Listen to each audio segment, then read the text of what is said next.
한찬식 민정수석 하마평을 가장 먼저 보도했던 동아일보가 청와대 내부 사항을 보도했는데 충격입니다. 해당 보도에서 청와대 관계자는 청와대 내부에서도 반대 의견이 적지 않았던 것으로 알려졌다며 이 대통령은 보안수사권 폐지 이후 부작용 등을 우려해 한 수석 임명의 뜻을 굽히지 않은 것으로 알려졌다고 보도했습니다. 사실 이 부분이 맞는 것이 이 대통령은 19일 유럽 순방 결과 브리핑에서 일부에서는 왜 우리 편 안 쓰고 자꾸 남의 편 쓰냐고 한다며 결과를 만드는 건 결국 사람인데 유능한 인재 쓰나 자기 편 챙기나 보고 있을 것이라고 말한 바 있습니다. 네, 일단 한찬식을 발탁한 사연이 있지 않겠습니까? 당연히 그렇죠. 그런데 왜 찬식이를 테드찬? 아무튼 왜 국짐스러운 이 인간을 등용했는지에 대한 설명이 없습니다. 그러면 상식적으로 설명할 수 없는 무엇인가 있기 때문인가? 라는 합리적 의심이 드는 상황에서 관련해 이 김앤장 출신의 민정수석이 올 것이라고 가장 먼저 예측하고 우려했던 분의 화제가 된 분석 끝까지 들어주시고 여러분들의 생각 댓글로 부탁드립니다.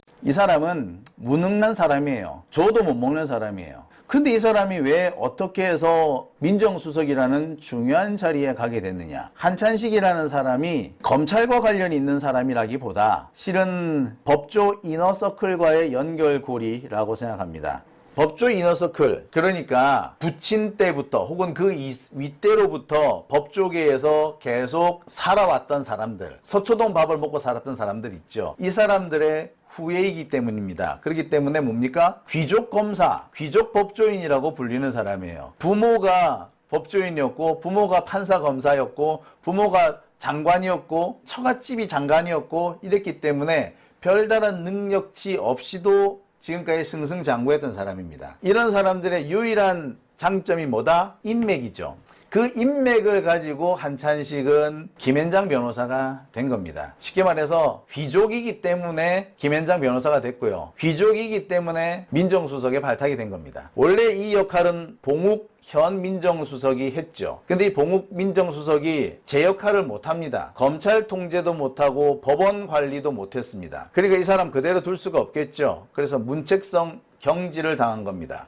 그리고 그 자리에 봉욱과 비슷한 경력을 갖춘 한찬식이 들어간 겁니다. 제가 몇 차례 말씀드린 바가 있는데요. 봉욱 민정수석도 상당히 귀족 검사입니다. 귀족 법조인이에요. 봉욱의 친아버지는 장기신용은행이라고 옛날 은행이 하나 있었는데 거기 은행장이었습니다. 봉욱의 처형은 지금 현직 부장판사고요. 장인어른은 봉욱의 장인은 인천지방변호사회 회장이었습니다. 그러니까 봉욱 본인도 그러하고 처갓집도 그러하고 귀족이죠. 그래서 본인의 능력보다 훨씬 더 많은 기회를 받았던 사람입니다. 봉욱하고 한찬식은 그 점에서는 동일한 상당히 비슷한 사람이다 라고 보시면 됩니다. 결론을 말씀드립니다. 한찬식은요, 검찰 때문에 임명된 사람이 아니라 김앤장 때문에 임명된 사람입니다. 과거 초대 민정수석이 될 뻔했던 오광수, 그리고 초대 민정수석이었던 봉욱, 그리고 지금의 한찬식까지 공통점이 하나 있죠? 네, 다 김앤장이라는 겁니다. 자, 여기서 확실한 건 하나 있습니다. 한찬식이든 봉욱이든 검찰개혁과는 거리가 있는 사람입니다. 아니, 검찰개혁을 할 수 없는 사람들이에요.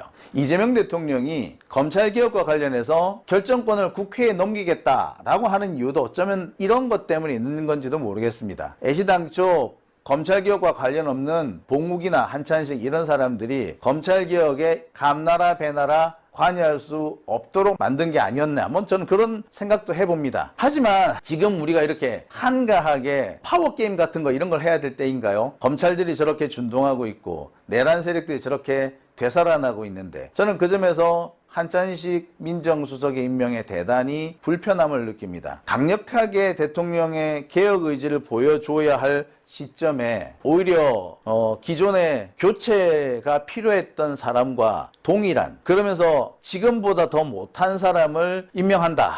참 저로서는 이해가 안 되는 대목입니다. 하지만 이번 한찬식의 임명이 그 자체로 개혁 세력과 이재명 대통령이 결별을 하는 것이라고 보기는 어렵습니다. 공소 취소와 검찰과의 거래, 글쎄 그런 거를 맡겼을 수는 있어요. 근데 봉욱이 그 일을 못해서 그래서 한찬식이 온 겁니다. 제가 볼 때 형사소송법 196조 이게 완전히 폐지가 되면은요, 한찬식에 대한 비판은 그냥 사그러들 겁니다. 하지만 196조 문제가 해결되지 않는다면은 개혁에 대한 배신이 될 수도 있어요. 네, 충격입니다. 저는 이재명 대통령의 인사를 보며 가슴 한 구석이 덜컹 내려앉는 서늘함을 느꼈습니다. 마치 검찰개혁에 관한 한 절대로 너희들이 바라는 대로 해주는 일은 없을 거야라는 청와대의 최후 통첩을 받은 기분이었습니다. 우리가 정치를 하면서 던지는 비판에는 두 가지 종류가 있습니다. 하나는 오직 상대에게 타격을 입히기 위한 비판이고, 다른 하나는 이 비판을 통해 무언가 궤도가 수정되고 달라질 것이라는 기대가 있을 때 던지는 비판입니다. 전자는 외부를 향한 검투사의 칼이고, 후자는 내부를 바르게 잡기 위한 쓴소리입니다. 제가 주권자로서 제 손으로 뽑은 대통령을 향해 적들이나 할 법한 파괴적인 비판을 던지는 일은 제 사전에 결코 있을 수 없습니다. 다만 달라질 수 있다는 신랄 같은 효능감을 전제로 한 내부적 비판은 지금까지 단 한 번도 하지 않았지만 앞으로 어쩌면 해야 할 일이 생길지도 모르겠습니다. 물론 제가 그런 목소리를 한 번이라도 내는 순간 구독자와 후원은 급격하게 이탈할 것입니다. 다만 할 일은 해야 될 것 같습니다. 우리의 목표는 단 하나입니다. 다가오는 총선에서 승리하고 다음 대선에서 민주당 정권을 이어가 정권 재창출을 완성하는 것, 그 위대한 대의가 과연 성공할지 실패할지 지금으로선 아무도 장담할 수 없습니다. 그래서 저는 권력의 냉혹한 통첩 앞에 차갑게 식어버린 마음을 안고 이를 악물고 내가 주권자로서 해야 할 일을 묵묵히 해내는 것, 그것이 뭐 그리 대수롭고 대단한 일이겠습니까? 앞으로 제게 남은 유튜버의 삶이 얼마나 될지는 모르겠으나 끝이 보이는 만큼 유튜브를 하는 동안은 철저하게 민주진영 정권 재창출을 위해 아주 작은 힘이라도 제 모든 것을 던질 생각입니다. 여러분, 정치적 주권자의 가장 무서운 진화는 권력을 향한 맹목적인 뜨거움이 사라지고 그 자리에 차가운 이성과 의무가 들어설 때 완성됩니다. 이재명 대통령이 어떤 독단적 노선을 걷든 그것이 정권 재창출이라는 거대한 전장을 향한 정무적 판단이라면 저는 비판을 유보하고 방패가 되겠습니다. 맹목적인 예스맨들이 찬송가를 부르다 가장 먼저 도망칠 때 가장 차갑게 식은 눈으로 끝까지 전선을 지켜 끝까지 이재명 대통령을 응원하고 지키는 전사가 될 것입니다. 다소 제가 앞으로도 정부를 비판해도 너그러운 마음으로 양해를 해주시길 부탁드립니다. 여러분들은 어떻게 생각하십니까? 공감하셨다면